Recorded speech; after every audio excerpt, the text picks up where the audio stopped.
It is April 1943, above the skies of France, and history holds its breath as Major Donald Blakesley approaches a moment that generations will remember for courage and transformation. Through leadership and daring, he would set in motion a turning point that reshaped the balance of power in the air.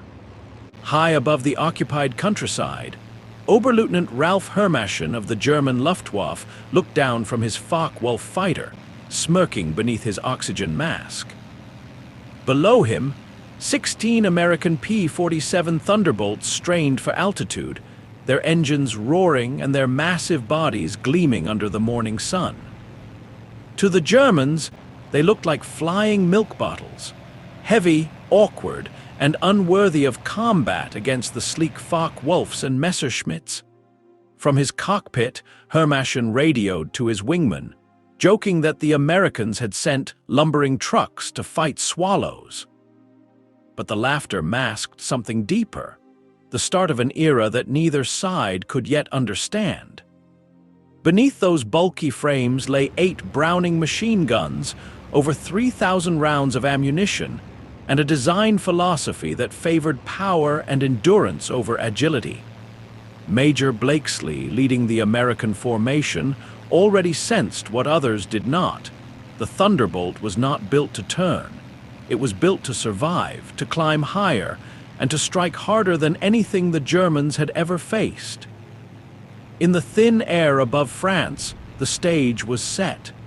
What began as mockery would soon turn into fear, and the heavy American fighter would rewrite the rules of aerial war. The story of the Thunderbolt's creation began not in the skies, but on the drafting tables of Republic Aviation in Farmingdale, New York. It was June 1940, and the world watched as German forces swept across France. In response, the United States Army Air Corps demanded a new fighter, one that could reach high altitudes and challenge the Luftwaffe's best machines. The task fell to Alexander Kartveli, a Georgian-born engineer whose bold ideas would soon change aviation history. Kartveli was told to design a sleek, lightweight interceptor. Instead, he built a giant. The XB-47B prototype, completed in early 1941, weighed nearly 10,000 pounds empty, more than half again as much as its predecessors. Its massive Pratt & Whitney R2800 double Wasp engine delivered 2,000 horsepower, and its turbo supercharger ran the length of the fuselage, giving the plane its distinctive barrel shape. When pilots first saw it, they laughed and asked, "Can this thing even fly?" Yet when the XB-47B took off for its first flight on May 6, 1941, it silenced every critic. At 27,000 feet, where German fighters gasped for air, the Thunderbolt roared effortlessly. Its power, range, and rugged design marked a new chapter in fighter technology, a machine built not just to outfly its enemies, but to outlast them. Kartveli had not created a sleek interceptor. He had birthed a high-altitude beast that would one day dominate the skies over Europe. By the autumn of 1942, the Thunderbolt had entered full training with the 56th Fighter Group under Major Hubert Zemke in Connecticut. Pilots quickly learned that the mighty aircraft was as dangerous to its own men as it was to any enemy. Its size and power demanded precision few possessed. Landing too fast meant broken gear. Takeoff too soon meant a fatal roll. The P-47 could twist from torque, dive uncontrollably, and punish even the smallest error. In just 4 months of training, the 56th lost 41 aircraft and 18 pilots. Many called it the Widowmaker. Zemke himself admitted that at first he despised the plane, but he refused to give up. Slowly, through trial and loss, he began to see its hidden potential. Once airborne and properly handled, the P-47 revealed astonishing strength. It could dive faster than any aircraft alive and survive punishment that would tear others apart. Lieutenant Robert Johnson, a young Oklahoma farm boy, was among those learning the hard way. After his first flight, he compared the experience to strapping yourself to a locomotive. The power was so intense that it seemed less like flying and more like being hurled through the air by sheer force. The P-47 demanded courage, control, and patience, but those who mastered it discovered an entirely new way of fighting. Beneath the noise and strain, the monster had begun to show its true heart. The Thunderbolt's combat debut came in April 1943, when American pilots of the 4th Fighter Group took their new machines into battle over occupied France. The Luftwaffe's veterans, hardened by years of war, saw these heavy American fighters as jokes, slow, clumsy, and outmatched. To them, the P-47s were lumbering targets, not worthy opponents. German ace Joseph "Pips" Priller, after his first encounter, mocked them as pregnant cows trying to climb a hill. At first, the numbers seemed to support his insult. In the first month of operations, 14 Thunderbolts were lost, while only 3 German aircraft were confirmed destroyed.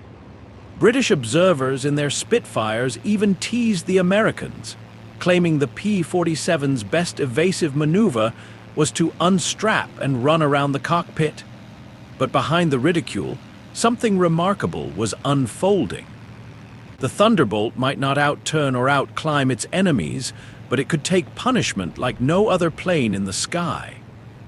One aircraft returned from a mission with 21 cannon hits and more than 100 bullet holes, yet still managed to land safely.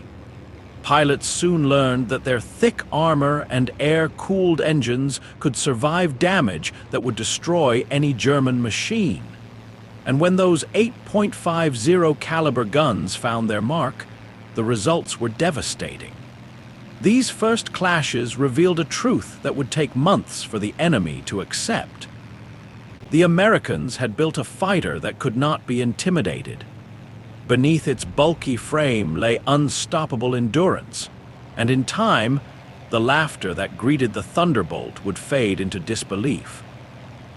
On June 26, 1943, Second Lieutenant Robert S. Johnson of the 61st Fighter Squadron faced a nightmare that would become one of the most legendary moments in air combat history. His formation of P-47s had completed an escort mission over France when they were suddenly attacked by a pack of Focke-Wulfs diving from the sun. In seconds, the sky erupted with cannon fire. Johnson's aircraft was hit repeatedly. 20-millimeter shells tore through the wings, shattered the canopy, and set the cockpit aflame. Shrapnel struck his nose and leg as hydraulic fluid sprayed across his flight suit. Panicked, Johnson tried to bail out, but the canopy had jammed shut, welded in place by an exploding shell.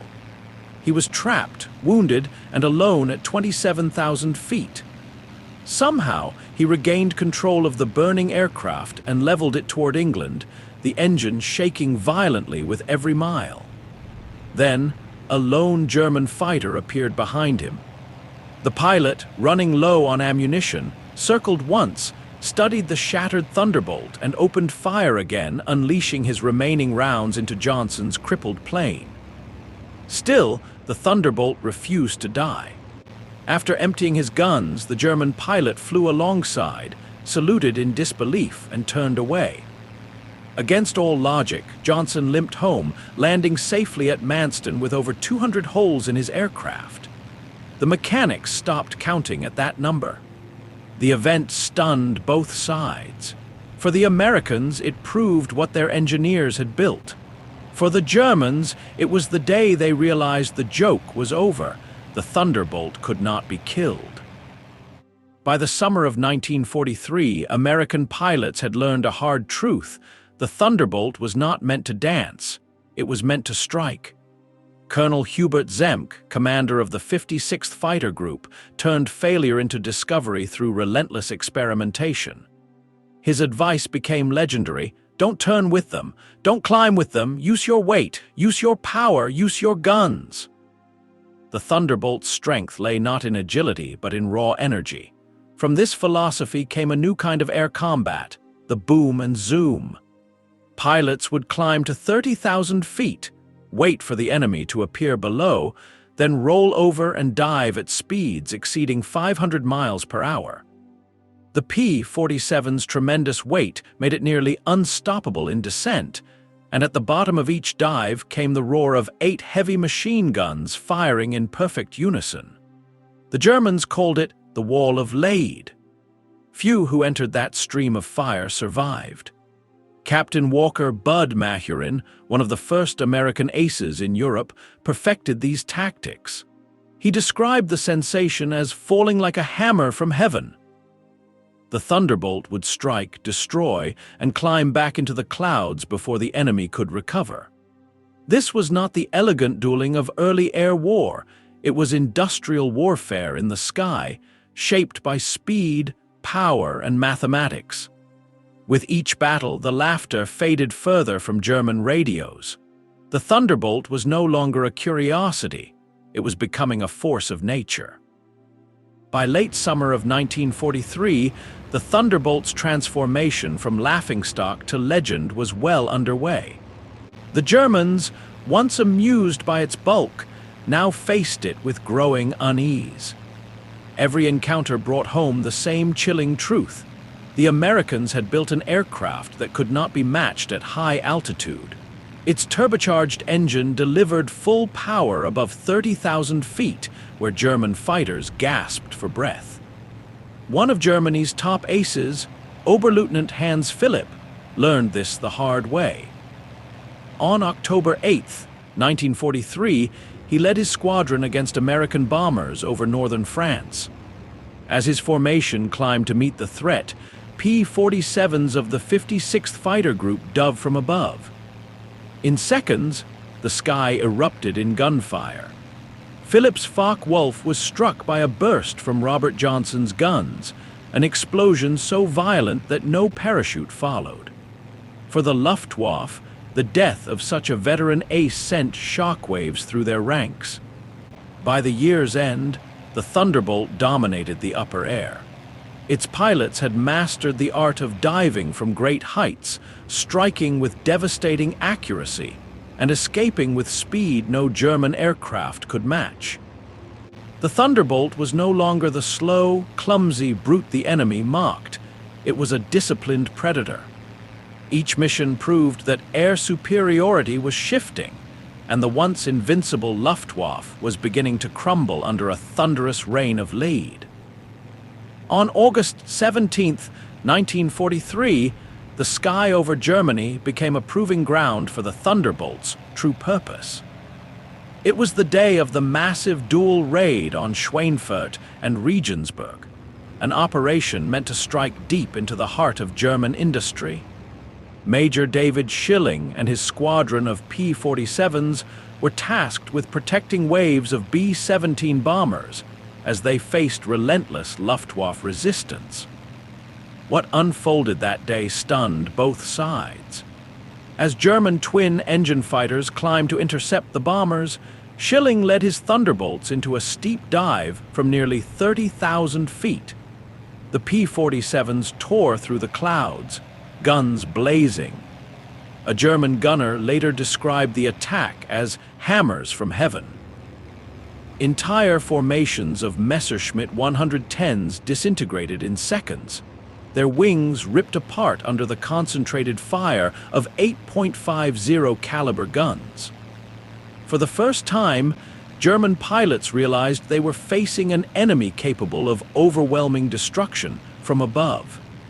Each Thunderbolt carried 3,400 rounds of ammunition, enough to maintain a continuous stream of fire for over 30 seconds, an eternity in air combat. The convergence of all 8 guns created a 6-foot-wide zone of devastation that no aircraft could survive. The results were absolute. Within minutes, German formations that had once hunted bombers were reduced to burning debris falling through the clouds. From that day forward, German intelligence no longer dismissed the Thunderbolt as a curiosity. Reports warned of its unmatched firepower, high-altitude dominance, and terrifying resilience. The laughter that once filled radio channels was replaced by silence and a growing sense of dread. By early 1944, the Thunderbolt had evolved once more. A new variant, the P-47D-22, arrived in England, its most powerful yet. The secret lay in its massive paddle blade propeller, 13 feet in diameter, which transformed the aircraft's performance. Suddenly, the heavy fighter could climb with the best of them, reaching 3,000 feet per minute at sea level. German pilots who once dove away from danger now found themselves pursued into the clouds. The new propeller also changed the Thunderbolt's voice. As its blade tips neared the speed of sound, the aircraft produced a deep, rolling roar that echoed across the skies of Europe. German soldiers called it Donnerschlag, the thunderclap, a name that captured both its sound and its terror.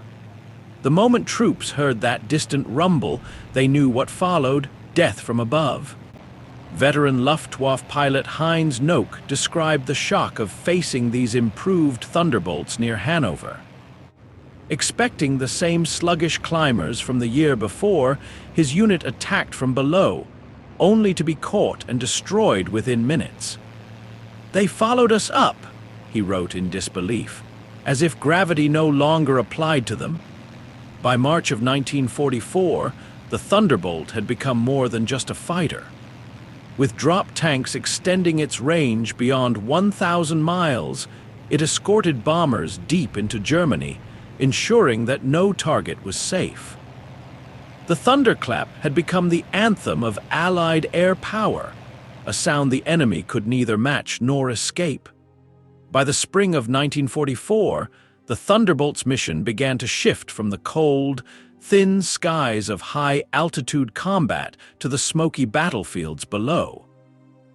The P-47's unmatched durability and firepower made it the perfect tool for a new role: ground attack. Its 8 heavy machine guns, already legendary in the air, now turned their fury toward tanks, convoys, and rail lines across occupied Europe. Pilots learned that a 2-second burst could rip open a locomotive or reduce a column of trucks to flaming wreckage. The transformation became complete with the addition of bombs and rockets. The D-25 variant could carry 2 1,000-pound bombs under its wings and another 500-pounder under its belly, a payload equal to that of a small bomber. Later versions added rocket rails for 10 5-inch high-velocity rockets, each one packing the punch of heavy artillery. German soldiers who once feared the whine of Stuka dive bombers now dreaded the roar of the Thunderbolt's radial engine. Major Hans von Luck of the German army later recalled his horror during the Normandy campaign. "They came in so low you could see their faces. The sound was a wall that broke the mind before it broke the ground." The Thunderbolts swept across fields, roads, and railways, leaving trails of fire and twisted steel. What began as a high-altitude fighter had become the most feared strike aircraft of the war, a flying sledgehammer that turned the ground war in favor of the Allies. On June 6, 1944, the day of the Allied invasion of France, the Thunderbolt proved its ultimate worth.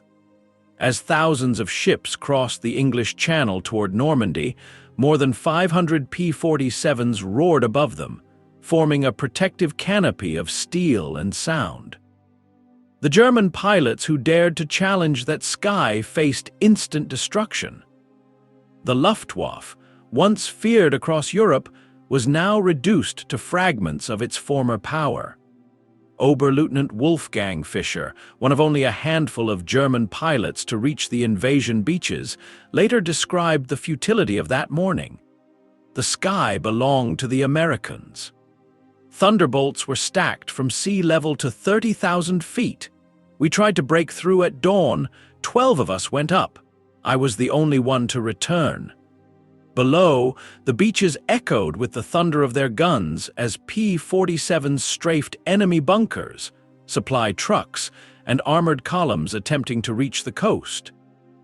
By the end of June, Thunderbolts of the 9th Air Force had destroyed thousands of enemy vehicles, tanks, and trains. Their attacks paralyzed German logistics, leaving the Wehrmacht unable to move during daylight hours. The once clumsy fighter had become the backbone of Allied air dominance. To soldiers on the ground, its arrival was a promise of salvation. To those beneath its guns, it was the sound of doom. In the skies over Normandy, the Thunderbolt did not just fight, it ruled. While the Thunderbolt crushed German resistance in Europe, its reputation soared even higher in the Pacific. The vast distances, humid air, and rugged conditions tested every aircraft, and the P-47 thrived. The 348th Fighter Group, led by Colonel Neil Kirby, brought the mighty machine to New Guinea in 1943. There, its power and toughness stunned both friend and foe. On October 11th, Kirby led 4 Thunderbolts against 40 Japanese aircraft near Wewak. In the fierce battle that followed, he shot down 6 enemy planes himself, earning the Medal of Honor. Japanese pilots, accustomed to fragile but agile fighters, were unprepared for the Thunderbolt's brutality. Ace Saburo Sakai later admitted, "We called them monsters. Our cannon shells shattered on them. Their return fire tore our aircraft apart." The P-47's 8 guns, built for European skies, were even deadlier in the Pacific's close-range dogfights. Its air-cooled radial engine endured tropical heat and battle damage that grounded other aircraft. The Thunderbolt and variant, developed late in the war, carried more fuel than any before it, over 2,000 miles of range, allowing it to escort B-29 bombers deep into Japanese territory. Pilots could finally reach targets once thought unreachable and return safely. From the jungles of New Guinea to the skies over Tokyo, the Thunderbolt proved it was more than a European weapon. It was a global one. Wherever it flew, it carried the same message: American engineering and endurance could conquer any distance, any sky, and any enemy that dared to rise against it. By late 1944, the skies over Europe were changing once again. Germany had unveiled its final weapon, the Messerschmitt Me 262, the world's first operational jet fighter. With speeds exceeding 500 miles per hour, it seemed untouchable. Many believed that no piston-engine aircraft could ever bring one down. But Thunderbolt pilots, battle-hardened and fearless, refused to accept that. They studied the jet's habits, learning that it was vulnerable during takeoff and landing when its engines were slow to respond. On November 27, 1944, Lieutenant Colonel John C. Mayer of the 352nd Fighter Group proved it could be done. Diving from 28,000 feet, his Thunderbolt reached nearly 500 miles per hour and caught a Me-262 in level flight. At 400 yards, he opened fire, and the jet disintegrated under a storm of bullets. From that day forward, the myth of invincibility vanished. To meet the challenge of the jet age, new Thunderbolt variants appeared.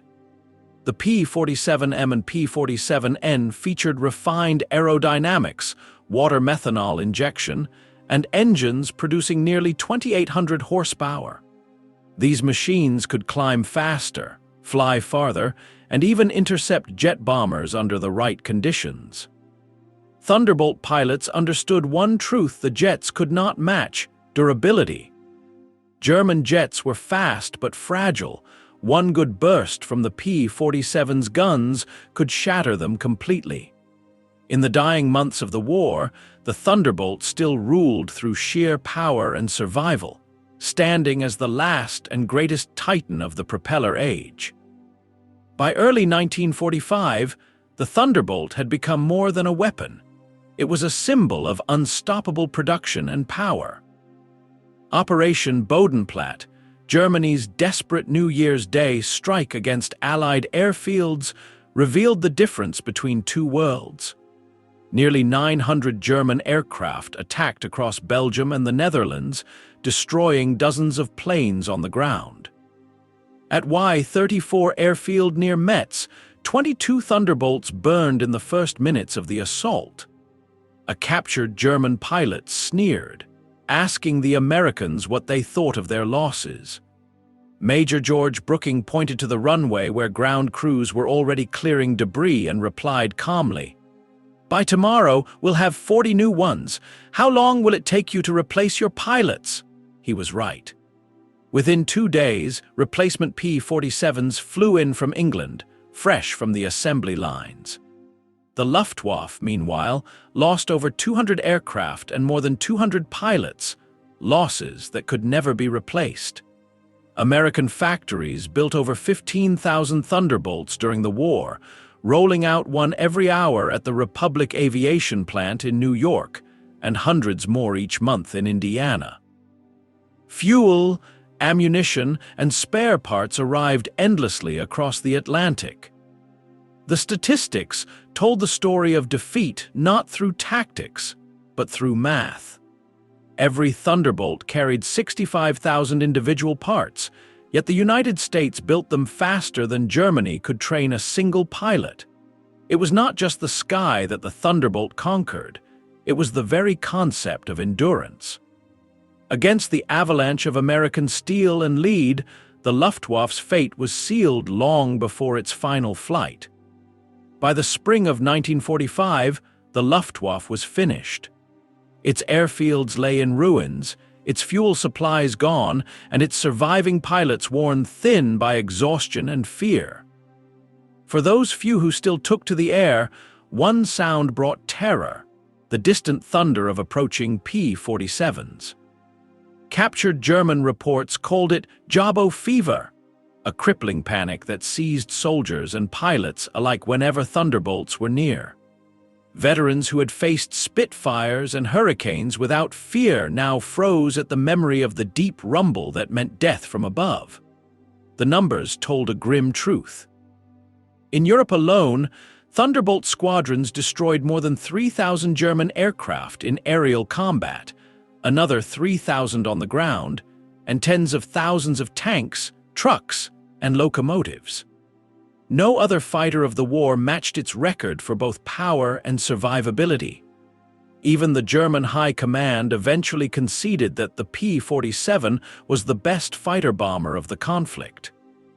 At a reunion in Phoenix, Arizona, in 1985, former Luftwaffe General Adolf Galland admitted the truth that time had already proven.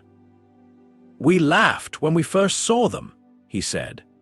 "We stopped laughing when we realized they didn't need to turn or climb, they just pointed those guns and you ceased to exist." The P-47 Thunderbolt entered the war as a subject of ridicule and ended it as a legend. When the final battle was over, and the thunder at last grew silent, the sky belonged to America. The laughter that once echoed across Europe had long since vanished, buried beneath the sound of 8 Brownings roaring in perfect, merciless harmony. What do you think about the story of the P-47 Thunderbolt and the pilots who flew it? Was the Thunderbolt a symbol of courage and resilience, a machine that proved human determination could overcome fear, design flaws, and impossible odds? Or was it a monument to war's relentless scale, a creation of necessity that buried courage beneath the weight of industry and firepower? Did its thunder echo as a sound of freedom, or as a reminder of how power and progress can both save and destroy? Let us know your thoughts in the comments below. And if this story inspired you, please like, share, and subscribe to our channel for more true stories of innovation, sacrifice, and the people and machines that changed history. Thank you so much for watching.